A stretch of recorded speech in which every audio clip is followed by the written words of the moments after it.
राधे राधे आप सभी को। कैसे हैं आप लोग? कमेंट बॉक्स में राधे राधे जरूर लिखिएगा। आप सभी को माघ का महीना पता ही है कि बहुत ही पावन और बहुत ही फलदायी होता है। माघ के महीने में हम किस तरह से पूजन अर्चन स्नान दान करें। माघ का महीना भगवान श्री कृष्ण को बेहद प्रिय है। जिस तरह से हम कार्तिक के महीने में तुलसी पूजन करते हैं, तुलसी में दीपक लगाते हैं, तुलसी पूजन करते हैं, सूर्योदय से पहले स्नान करके तुलसी मैया को धूप दीप दिखाते हैं, उसी तरह से माघ के महीने में जो है इसका विशेष महत्व बताया गया है। माघ के महीने में पौष पूर्णिमा से लेकर माघ पूर्णिमा तक एक महीना ये बहुत ही पावन और पवित्र दिन होता है। इस दिन हम तुलसी मैया को जो है सुबह प्रातः हमें जल्दी उठना चाहिए, सूर्य भगवान को अर्घ्य देना चाहिए।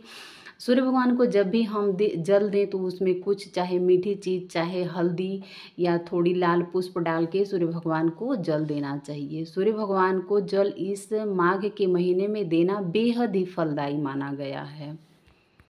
जिस तरह से कार्तिक के महीने में हम विष्णु भगवान की पूजन अर्चन करते हैं, कार्तिक का महीना विष्णु भगवान को बेहद प्रिय होता है, उसी तरह से माघ का महीना भी उनको अति प्रिय होता है। इसमें कुछ नियम धर्म होते हैं जिसको हमें थोड़ी सा जो है पालन करना चाहिए।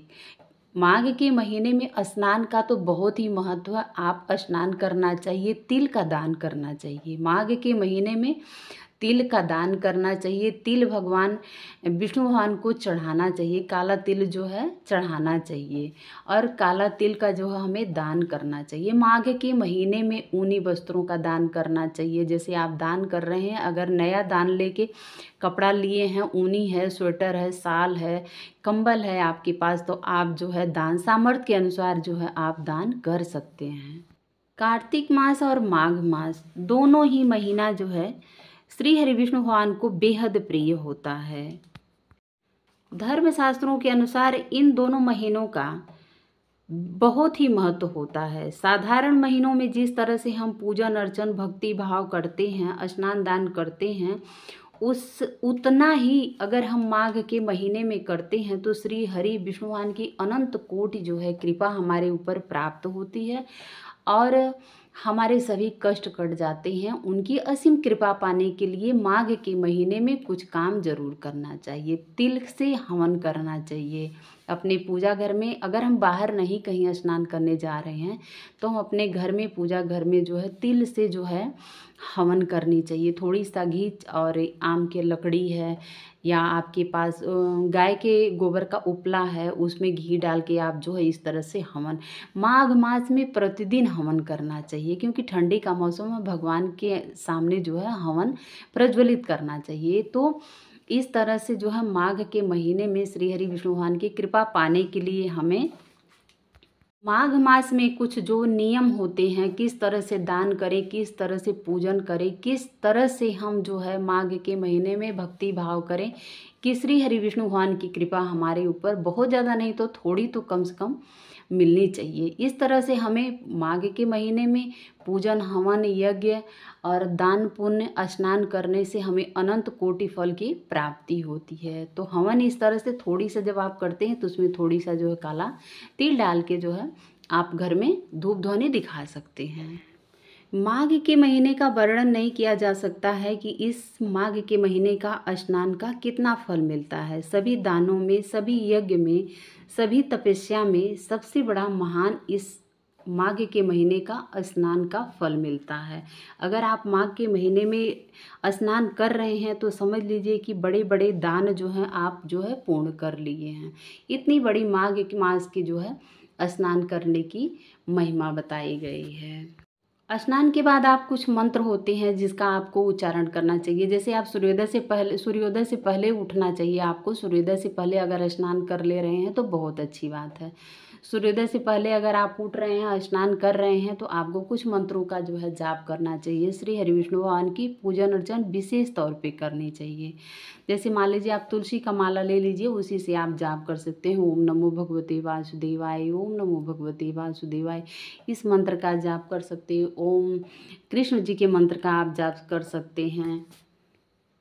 तो इसलिए श्री हरि विष्णु भगवान का नाम लेके आप माघ के महीने में किसी पवित्र नदी में, किसी गंगा जी में जो है आपको स्नान करना चाहिए। स्नान करने की बेहद ही महिमा बताई गई है। स्नान करना बहुत ही ज़रूरी रहता है, हमारे सभी कष्ट मिट जाते हैं, हमारे आने वाली समस्याओं का जो है समाधान होता है। और माघ के महीने में सूर्य भगवान को अर्घ देना विशेष फलदायी रहता है। मान लीजिए माघ के महीने में अगर आपको स्नान करना है और स्नान करने बाहर नहीं जा पा रहे हैं, तो उसका भी समाधान एक है। जैसे आप बाहर नहीं जा पा रहे हैं तो आप स्नान कर रहे हैं, उस नॉर्मल पानी में थोड़ी सा पानी में जो है आप गंगा जल की 4 बूंदें डाल के और आप स्नान कर सकते हैं। इस तरह से आपको जो है स्नान का गंगा जी की 1 बूंदे जो है शरीर के ऊपर पड़ गई तो समझिए पूरा गंगा जल जो है उसका फल आपको प्राप्त हो सकता है। मान लीजिए बाय द वे कभी कभी होता है कि घर में गंगा जल भी नहीं हो, तो हम क्या करें। भगवान हमारे इतने दयालु है, श्री हरि विष्णु भगवान इतनी दया कृपा करते हैं अपने भक्तों की पर कि पूछिए मत। अगर आपके पास गंगा जल भी नहीं है तो आप स्नान जब कर रहे हैं तो आप गंगा मैया का नाम लेते हुए उनके मंत्रों का उच्चारण करते हुए आप जो है स्नान कर सकते हैं। इस तरह से आपका स्नान भी पूर्ण हो जाएगा, आपको जो है उतने ही अनंत कोटि फल की प्राप्ति होगी। आप इस तरह से जो है घर में भी बड़े आराम से स्नान कर सकते हैं। अगर आपको गंगा मैया का भी स्नान अगर नहीं ले पा रहे हैं तो आप शिव जी का नाम लेकर के जो है स्नान कर सकते हैं, क्योंकि उनकी जटाओं में ही जो है गंगा जी विराजमान है। तो इस तरह से आप उनका भी अगर मंत्र, शिव जी के मंत्र को जाप करते हैं, शिव जी के नामों को जाप करते हैं तो आपको उनके फल की प्राप्ति होगी। इस तरह से आप माघ मास का जो है पूर्ण फल स्नान का ले सकते हैं। तो अगर हमारी वीडियो आप लोगों को ज़रा सा भी अच्छी लगे तो हमारे चैनल को लाइक करें, शेयर करें, सब्सक्राइब करें। अगर वीडियो पे नए हैं, चैनल पे नए हैं तो सब्सक्राइब करना तो बनता है। बेल आइकन की प्रेस को ज़रूर टच करिए ताकि नई नई जानकारी आप लोगों तक जाती रहे। तो थैंक यू, मिलते हैं नेक्स्ट वीडियो में। तब तक के लिए बाय।